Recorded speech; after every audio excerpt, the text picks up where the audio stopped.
तो श्रीनिवास जी की जो पत्नी है लक्ष्मीबाई, वो बड़ी भक्त है, पर श्रीनिवास जी धनवान तो खूब हैं पर दान पुण्य कुछ नहीं करते। ठाकुर जी के मन में आया कि लक्ष्मीबाई तो इतनी हमारी भक्त है, इसका पति श्रीनिवास भी हमारा भक्त होना चाहिए। तो ठाकुर जी एक दीनहीन से ब्राह्मण का रूप बना करके एक सामान्य से बड़े अतिदीन ब्राह्मण का रूप बना करके श्रीनिवास जी की दुकान पर आ गए। उनका बढ़िया कुछ व्यापार था, वहां पहुंच गए। श्रीनिवास जी बोले, कहिए विप्र देवता, क्या सहायता करें आपकी? बहुत ध्यान से सुनिएगा। भगवान दीनहीन से ब्राह्मण बन के गए, बोले देखिए आप तो नगर सेठ हैं, आप पर तो इतना धन है, आपका तो इतना बड़ा व्यापार है, मेरे बालक का जनेऊ संस्कार यज्ञोपवीत होना है, मुझ पर ज्यादा धन नहीं है, यदि आप मेरी थोड़ी सी सहायता कर देंगे तो मैं अपने पुत्र का जनेऊ संस्कार कर दूंगा। श्रीनिवास जी ने मन में विचार किया, बोले कि आज इसकी सहायता कर दी तो कल कहेगा बेटे का ब्याह है, उसके लिए कर दो, फिर उसमें कर दूंगा, कहेगा बेटे के बेटा हुआ, उसमें सहायता कर दो, ये लगा ही रहेगा। एक बार सहायता कर दूंगा तो हमेशा के लिए इसके द्वार खुल जाएंगे, आता ही रहेगा कुछ ना कुछ मांगने। तो श्रीनिवास ने कह दिया, आज मैं बहुत व्यस्त हूं, आप कल आ जाना। जैसी आज्ञा। दूसरे दिन फिर से ठाकुर जी आ गए, दीनहीन से ब्राह्मण। बोले आपने आज बुलाया था, आप कुछ सहायता कर दीजिए। अब वो अपना काम वाम इधर उधर करने लगा, दिखाने ऐसे लगा कि बहुत व्यस्त है। श्रीनिवास जी फिर बोले आप कल आइएगा, मैं आज भी बहुत व्यस्त हूं, मैं कल आपसे मिलूंगा। ठाकुर जी बड़े दीनहीन, बड़े सरल, जैसी आज्ञा, मैं कल आ जाऊंगा। फिर चले गए। तीसरे दिन फिर ठाकुर जी आ गए। श्रीनिवास बोला ये तो रोज आ जाता है, क्या करूं इसका? श्रीनिवास जी ने बाहर कुछ 2-3 बालक बैठा दिए, बोले जैसे ही ये ब्राह्मण आता देखे मुझे बता देना, मैं कहीं भाग जाऊंगा, मैं मिलूंगा ही नहीं इसको। रोज कल कल कल करते करते 3 महीने बीत गए। अब तो ऐसी स्थिति हो गई कि जैसे ही ब्राह्मण आता दिखता, श्रीनिवास कहीं से भाग जाता और सबको ये बोल देता इसको बोल देना है ही नहीं, चले गए कहीं बाहर। कब आएंगे? बोले 2 महीना बाद आएंगे। 2 महीना की तो छुट्टी मिले। ठाकुर जी बोले मैं 2 महीना प्रतीक्षा कर लूंगा, 2 महीने बाद आ जाऊंगा। और ठीक उस तिथि के 2 महीना बाद ठाकुर जी फिर आ गए। अब कोई हम आप जैसा व्यक्ति होता तो फिर अपना स्वाभिमान देखता, अरे क्या रोज रोज इसके द्वार पर जाना। लेकिन वो तो ठाकुर जी है ना, ठाकुर जी को स्वाभिमान थोड़ी रहता है। ठाकुर जी को तो ये इस पर कृपा करनी है मुझे, वो तो ढीठ बन जाते हैं। और ढीठ भी नहीं, हमारे ब्रज में तो ऐसा विनोद में कहते हैं ठाकुर जी महाढीठ बन जाते हैं। एक बार एक भक्त की कथा आती है कि उससे सब लोग कहते थे गंगा जी स्नान करने जाओ। वो गंगा जी इसलिए नहाने नहीं जाता था कि वहां पंडे पुजारी पकड़ लेंगे, कहेंगे दक्षिणा दो, वो दक्षिणा नहीं देनी पड़े, इसलिए गंगा जी नहीं नहाता था। पत्नी ने एक दिन कहा मैं भोजन नहीं बनाऊंगी और मैं मायके चली जाऊंगी अगर आप गंगा स्नान करके नहीं आए तो गंगा स्नान करने गया तो साधारण घाटों पे नहीं गया, उस घाट पे गया जहां पर शव जलाए जाते हैं। वहां पे पंडे पुजारी होते ही नहीं है। बोले वहां नहाऊंगा तो कोई नहीं आएगा। कंजूसों की भी। अच्छा एक और चीज, हमने कई भक्तों के चरित्र देखे, कंजूसों से भी ठाकुर जी की बड़ी मैत्री है। दान पुण्य करने वाले तो ठाकुर जी के हैं ही, लेकिन जो कंजूस होते हैं ना ठाकुर जी उनका भी पीछे छोड़ते नहीं है, कैसे ना कैसे भी करके उनका पैसा निकलवाते ही हैं।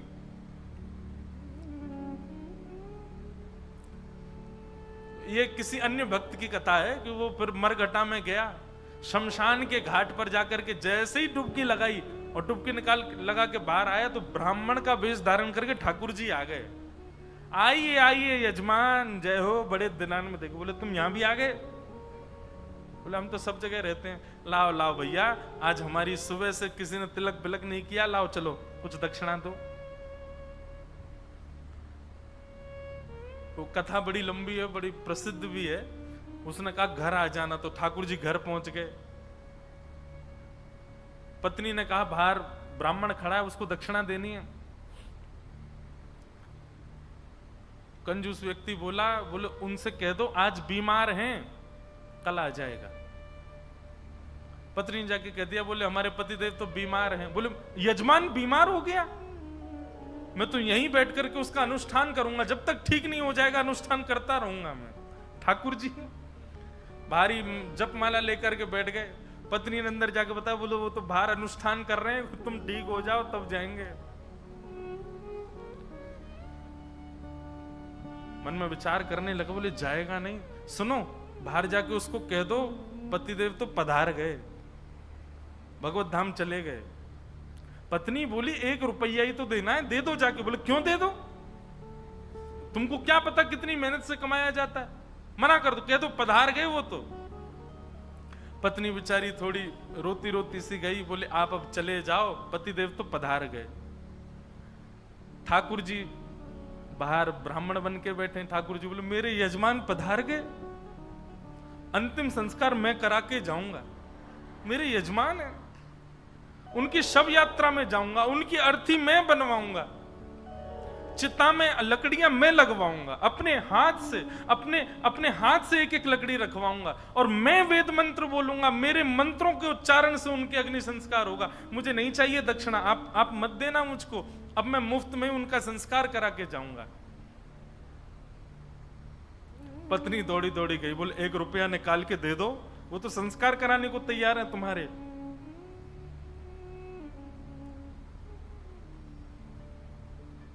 कंजूस बोला सुनो एक काम करो, अर्थी लगाओ तुम, और अर्थी बंधवा करके लेट गया। बोले चुपचाप बस ले चलो, थोड़ी दूर तक चलेगा, फिर वो चला ही जाएगा, जब दिख जाएगा ना कि हाँ ये वास्तव में मर गया है तो कुछ नहीं मांगेगा।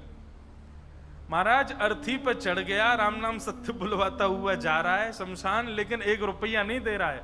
ठाकुर जी भी चल रहे, बोले तू ढीठ है, मैं महाढीठ हूं, मैं भी लेके ही जाऊंगा। शमशान पहुंच गए, वहां पर चिता बन गई, चिता में शव को रख दिया। उसका छोटा बच्चा वो अपने पिता के पास जाके, पिताजी दे दीजिए ना, वो यहीं खड़ा है, वेद मंत्र बोल रहा है, आपके सारे तो पिंडदान करवा दिए उसने, अब दे दीजिए उसको। बोले तू कुछ मत कर, तू परिक्रमा लगा के चिता में अग्नि लगा, जैसे ही थोड़ी अग्नि प्रज्वलित होगी चला जाएगा, मैं उठ के बाहर आ जाऊंगा। बालक ने जैसे ही चिता में अग्नि लगाई, चिता जलने लगी। ठाकुर जी के मन में विचार आया, बोले भैया भगत, मैं हारा तू जीता, तू निकल के बाहर आ। तुरंत उसका हाथ पकड़ करके खींचा और ठाकुर जी अपने रूप में प्रकट हो गए। वाह भाई, तेरी कंजूसाई पर हम तेरे पर न्यौछावर हो गए, वाह ऐसी कंजूसाई। ऐसे अद्भुत अद्भुत भक्त हुए ठाकुर जी के। तो ऐसे ही थे ये श्रीनिवास।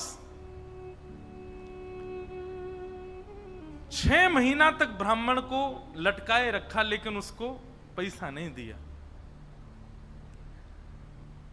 लेकिन रोज आकर के बैठ जाएं ठाकुर जी, तो बोले मेरे बेटे का यज्ञोपवीत होना है, कुछ दे दीजिए।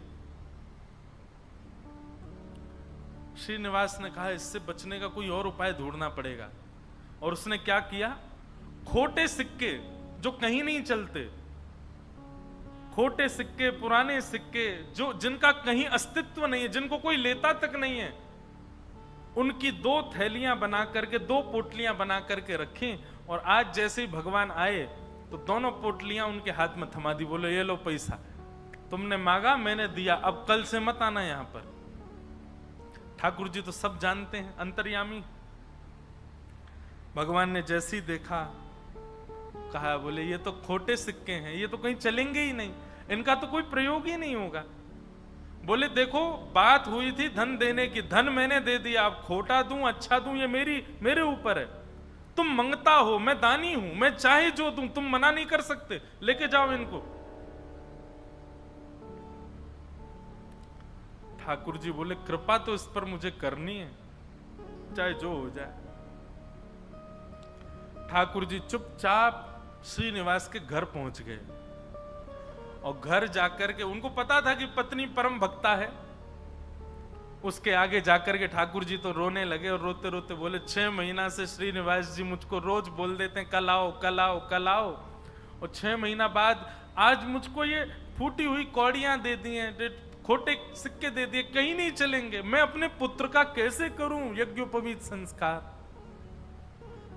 वो तो परम भक्ता थी, उसका हृदय तो इतना द्रवित हो गया, इतनी व्याकुल हो गई, क्या करूं, मेरे द्वार पर ब्राह्मण देवता मांगने के लिए आए हैं और 6 महीना से परेशान ब्राह्मण देवता हैं। तुरंत दौड़ करके भीतर गई और अपनी अलमारी के अंदर से उनके पिता ने एक सुंदर नासिका में पहनने वाला एक क्या बोलते हैं उसको, नथनी, वो नथनी उनको दी थी जिसकी कीमत हजारों लाखों में थी उस समय पर। मतलब कि अगर उसको बेच दिया जाए तो खूब सारा धन लिया जा सकता था, इतनी महंगी। अंदर तिजोरी के अंदर वो छुपा करके रखी थी श्रीनिवास ने ही। तुरंत वो तिजोरी से निकाल करके और अपनी जो नथनी थी ब्राह्मण देवता को प्रदान कर दी। बोले आप इसको ले जाइए और आप अपने पुत्र का बड़े प्रेम से आनंद से यज्ञोपवीत संस्कार करो। ठाकुर जी तो बड़े प्रसन्न हो गए। ठाकुर जी उस नथनी को लेकर के सीधे श्रीनिवास की दुकान पे ही गए और दुकान पे जाके बोले देखो आपने तो खोटे सिक्के दिए, उनसे तो कोई काम बन नहीं रहा, अब मुझे एक दानी ने एक स्वर्ण की सामग्री दी है, आप उसको गिरवी रख करके मुझे 100 सोने की मोहर दे दो। श्रीनिवास बोला दिखाओ क्या दिया है। तो जैसे ही वो नथनी दी, वो नथनी तो देखते ही वो समझ गया ये तो मेरी पत्नी की है। उसने घुमा घुमा करके देखा और उसने मन में आया, बोले पत्नी है भी ऐसी, बड़ी सीधी है, भोली है, भक्त है, ये जरूर घर जा करके रोया होगा और उसने इसको निकाल, लेकिन उसने मुझसे पूछे बिना दे दी। श्रीनिवास ने कहा ठीक है मैं देता हूं, रुको। भीतर गए और अपनी दुकान की तिजोरी में ले जा करके वो नथनी श्रीनिवास ने रख दी और बाहर आकर के कहा अभी मुझ पर मोहर नहीं है, आप कल आइए, कल 100 सोने की मोहर लेकर के जाइएगा मुझसे। भगवान बोले कल दे देंगे ना आप? बोले पक्का दूंगा, मैंने आपकी रख ली ना, नथनी अपने पास रख ली, सोने की मोहर कल दूंगा, अभी जाओ। ठाकुर जी तो वहां से चले गए। श्रीनिवास क्रोध में तिलमिलाता हुआ, आंखें लाल पड़ी, चेहरे का ताम्रवर्ण हो गया, घर पहुंचा अपने।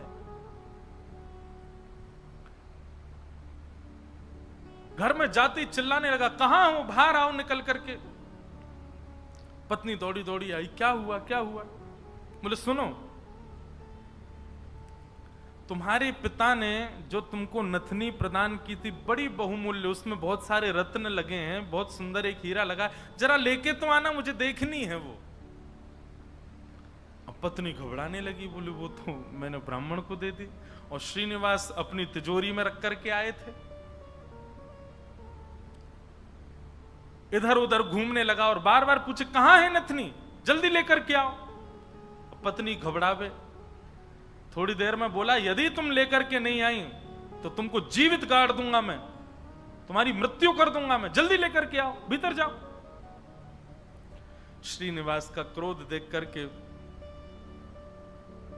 जो लक्ष्मीबाई उनकी पत्नी थी वो कक्ष के भीतर गई, अंदर से किवाड़ लगा करके खूब रुदन करने लगी, स्मरण करने लगी, हे जगतनाथ, हे प्राणनाथ, मैंने अपराध किया है कि मैंने अपने पति से बिना पूछे घर की सामग्री किसी को दे दी, पर वो किसी दरिद्र व्यक्ति को तो नहीं दी, किसी गलत स्थान पर तो नहीं दी। एक ब्राह्मण बेचारा केवल अपने परिवार का पालन करने के लिए कुछ मांग रहा है, 6 महीने से परेशान था, उसको यदि मैंने दी, इसमें भी आपकी सेवा का भाव रखा मैंने, क्योंकि मैंने सुना है कि ब्राह्मण आपके मुख हैं, कोई ब्राह्मणों की सेवा करता है तो वो आपके मुख की सेवा के समान होता है। मुझसे अपराध तो हो गया है नाथ, लेकिन मैंने तो आपकी सेवा के लिए किया है। मेरे प्राण तो आज निकल जाएंगे, पति मुझे मेरे जीवित छोड़ेंगे नहीं, लेकिन मैं उनके हाथों मर करके उन पर दोष लगे ऐसा नहीं करूंगी, मैं स्वयं अपने प्राण त्याग दूंगी। और उन्होंने तभी वहां कक्ष में कुछ ऐसी सामग्री थी, उससे विष लेकर के एक कटोरी में और पीना चाहा, और अंत समय में बस एक भावना रखी, हे मेरे ठाकुर जी, केवल आप उस ब्राह्मण को सुरक्षित रखिएगा, उसके परिवार को सुरक्षित रखिएगा, कहीं ये लड़ते झगड़ते उसके ऊपर आक्षेप ना डाल दें, उसके ऊपर कोई कष्ट ना दे दें, उसके बालक का अच्छे से यज्ञोपवीत संस्कार हो जाए। मेरी बस यही प्रार्थना है। मैं प्राण इसलिए नहीं त्याग रही हूं कि मेरे साथ कुछ गलत हुआ, कुछ अन्याय हुआ, मैं प्राण इसलिए त्याग रही हूं नाथ कि कहीं मेरे पति के ऊपर कोई आक्षेप ना लगा दे, और आप नाथ कृपा करना, मेरे तो प्राण निकल जाएंगे पर मेरे जीवन की शेष भक्ति जो है वो मेरे पति के जीवन में आ जाए। ऐसा कहते ही जैसे ही विष मुख के पास लेकर के पान करने लगी लक्ष्मीबाई, तभी एक खनक जैसी हुई, एक आवाज जैसी आई। नेत्र खोल करके देखा तो जो नथनी थी उनकी, वही ऊपर से गिरी है उस विष की भरी हुई कटोरी में। नेत्र खोल करके देखा तो ये तो वही नथनी है, ये तो मेरी ही नथनी है, ये यहां कैसे आ गई? ठाकुर जी को बार बार धन्यवाद कहने लगे। निश्चित ही श्री ठाकुर जी ने कृपा करके ये मुझे प्रदान कर दी। तुरंत उस पात्र को दूर रख करके नथनी हाथ में लेकर के, भगवान पर विश्वास तो उनका था ही, प्रसन्न मुद्रा में द्वार खोल करके बाहर आई और बाहर आकर के श्रीनिवास जी को दिखा दी, लीजिए ये लो नथनी। अब यहां श्रीनिवास का दिमाग घूम गया, बोले नथनी तो मैं अपनी तिजोरी में रख करके आया हूं, ये अंदर से कैसे निकाल के लिए आई? उसने नथनी पकड़ी, बोले ये तुम्हारी है ना? बोले हाँ मेरी है, देखिए ना वही हीरा है, वही रत्न है, वही स्वर्ण है। श्रीनिवास बोला हाँ है तो वही। वो कुछ नहीं, बात ही नहीं करी, नथनी लेकर के सीधा अपनी दुकान पर गया, और दुकान पर जाकर के तिजोरी जो कि यथावत जैसी ताला आदि लगा के गया, जनेऊ में चाबी फंसा रखी थी, चाबी निकाल करके जैसे ही तिजोरी खोली और तिजोरी खोल करके भीतर देखा तो जिस तिजोरी में नथनी रखी थी वो वहां थी ही नहीं। श्रीनिवास तो व्याकुल हो गया, बोले ये कैसे संभव हो सकता है? वो तो घर गया, घर जाकर के पत्नी से कहने लगा, बोले मुझे सब सत्य बताओ, मुझे पता है कि ये नथनी अंदर नहीं थी, लेकिन मुझे सत्य जानना है कि अंदर आई कैसे। मैं तुम्हारे हाथ जोड़ता हूं, मुझे सत्य बताना। तब पत्नी ने सारा वृत्तांत बताया। बोले एक ब्राह्मण 6 महीने से आपकी दुकान के चक्कर लगा रहे थे, आपने उनको कुछ नहीं दिया, वही मेरे पास आए तो मुझे कुछ नहीं मिला, तो मैंने वो नथ उनको प्रदान कर दी, बस मैंने उनको प्रदान की थी। अब आपको कैसे इसका पता चला ये नहीं। तो फिर आगे श्रीनिवास ने बताया, बोलो ब्राह्मण मेरे पास आए और मेरे पास आके नथनी को उन्होंने गिरवी रखा, 100 सोने की मोहर मांगी थी, मैंने कल आने के लिए उनको कहा, मैंने तिजोरी में रखी, लेकिन तुम्हारे पास कैसे आई अंदर? पत्नी ने बताया, बोले जब आप बहुत क्रोध करने लगे तो भीतर जाकर के मैं विष पान करने की योजना बना रही थी, और जैसे ही मैंने विष अपने मुख से लगाया तभी खनक करके आवाज आई, और जिस पात्र में विष था उसमें नथनी अपने आप आकर के गिर पड़ी। ये बात सुनते ही श्रीनिवास रुदन करने लगे, रोने लगे, और रुदन करते करते उनको वो बार बार ब्राह्मण की छवि दिखाई देने लगी, और बार बार उसकी छवि में ठाकुर जी का रूप दिखने लगा। वो स्मृति आने लगी कि जब मैं कह देता था कल आ जाना, तो बेचारे ऐसे हाथ जोड़ करके, ठीक है बाबूजी मैं कल आ जाऊंगा, पर कल आप दे देंगे ना मेरे पुत्र का यज्ञोपवीत होना है। ये सारी स्मृति श्रीनिवास के चित्त में उठने लगी, और ये विश्वास प्रगाढ़ हो गया कि ये सामान्य ब्राह्मण नहीं थे, साक्षात ठाकुर जी थे, और ये ठाकुर जी अनुग्रह करके मुझसे दान कराने के लिए आ रहे थे। अरे दान क्या कराने आ रहे थे, मेरे आगे हाथ जोड़ करके मांगने के लिए आ रहे थे। मैं जप नहीं करता, तप नहीं करता, संध्या नहीं करता, साधना नहीं करता, वो मेरे द्वार पर ठाकुर जी आकर के ऐसे खड़े हो जाते थे भिक्षुक के भांति कि कुछ दे दो।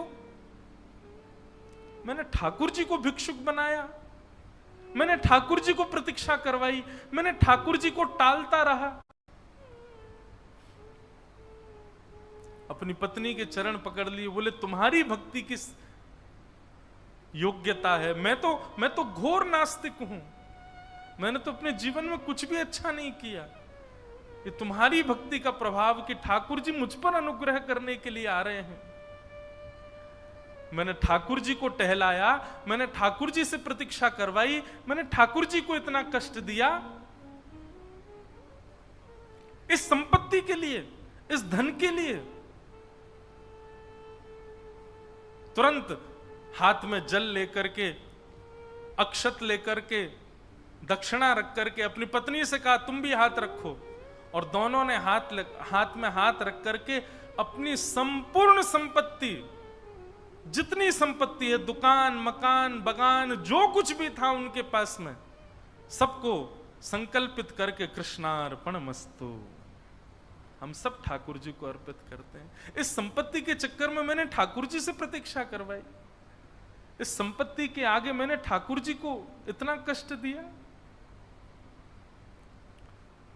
और उसी दिन से ही श्रीनिवास की स्थिति ऐसी हो गई कि अपना जितना धन था धीरे धीरे धीरे धीरे करके ब्राह्मणों में, संतों में, वैष्णवों में, अयोग्यों में, गरीब कन्याओं के विवाह में, गरीब बालकों की पढ़ाई में करते करते करते करते एक तो होता है कि इतना खर्च करें कि हमारा घर भी चले, पर नहीं, इसकी तो ऐसी स्थिति हो गई कि अब वो कुछ रखते ही नहीं है अपने पास। अपनी दुकान भी बेच दी, अपनी सारी संपत्ति बेच दी, एक दिन अपना घर भी बेच दिया। परिवार के लोग धीरे धीरे कोसते कोसते दूर होने लगे। अरे क्या बुद्धि हो गई तुम्हारी, सब बेच दिया। सबको ठाकुर जी की सेवा और ठाकुर जी के जनों की सेवा में लगा दिया। एक फूटी कौड़ी भी अपने पास नहीं रखी। बोले कि नहीं, इसकी वजह से मैंने ठाकुर जी को श्रमित कराया, मैं इसको कैसे रख सकता हूं। और सब छोड़ करके, सब त्याग करके पत्नी ने कहा अब हमारे पास कुछ भी नहीं है, रहने के लिए घर भी नहीं है, भोजन करने के लिए अन्न भी नहीं है, पहनने के लिए वस्त्र भी नहीं है, अब हम क्या करें। बोले अब पकड़ो मेरा हाथ। अब हमने सब छोड़ दिया, क्योंकि अब तक सबको अपना माना था, पर अब हमारे नाथ, हमारे स्वामी श्री पंडरीनाथ हैं, श्री विठ्ठल भगवान हैं। चलो उन्हीं की शरण में, चलो उन्हीं के नगर में, वही खिलाएंगे, वही रिलाएंगे, वही सब करेंगे हमारी व्यवस्था। और श्रीनिवास अपनी पत्नी के साथ पंढरपुर आ गए हमेशा के लिए। यहां आकर के उन्होंने दिव्य एक संत थे, उनसे गुरु दीक्षा ली। और गुरु दीक्षा लेने के बाद केवल एक ही उनका काम, दिन में जाना और जाकर के श्री पंडरीनाथ भगवान का दर्शन करना, और पूरे दिन यहाँ के वैष्णवों का दर्शन, उनकी सेवा करना, यही उनका काम। दीक्षा के बाद गुरुदेव ने उनको दूसरा नाम प्रदान कर दिया। दीक्षा में एक नाम दिया जाता है, और अब तक उनका नाम श्रीनिवास था, अब उनका नाम पुरंदर दास हो गया।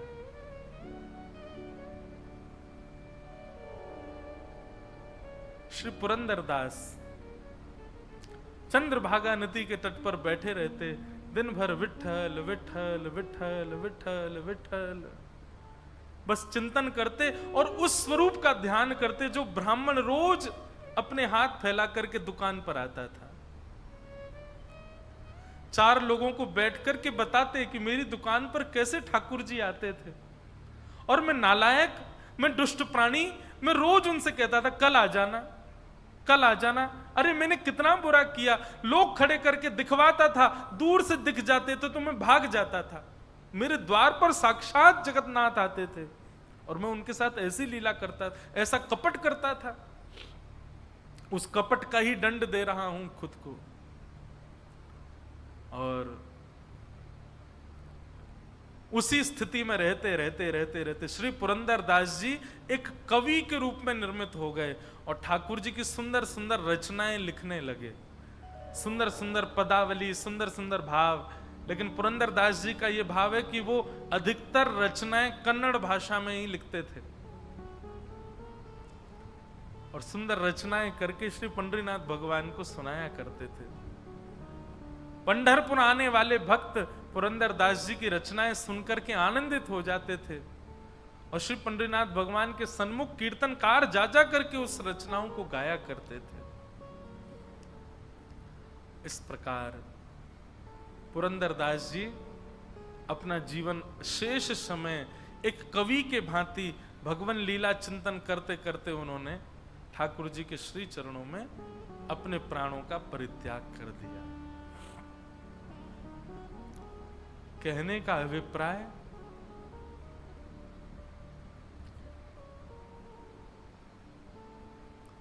ये देखा जाता है अधिकतर कि घर में यदि माताएं बहनें भक्त स्वरूपा हैं, उनके चित्त में यदि भक्ति है तो उनकी भक्ति का प्रभाव पति पर, पुत्र पर, पिता पर और घर के जो सदस्य हैं उन पर पड़ता है और उन्हीं के भक्ति के प्रभाव से सब सुखी होते हैं।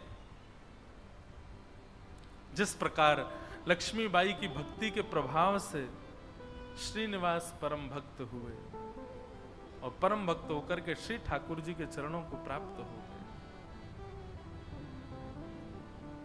ऐसे श्री पुरंदरदास जी को हम बारंबार प्रणाम करते हैं।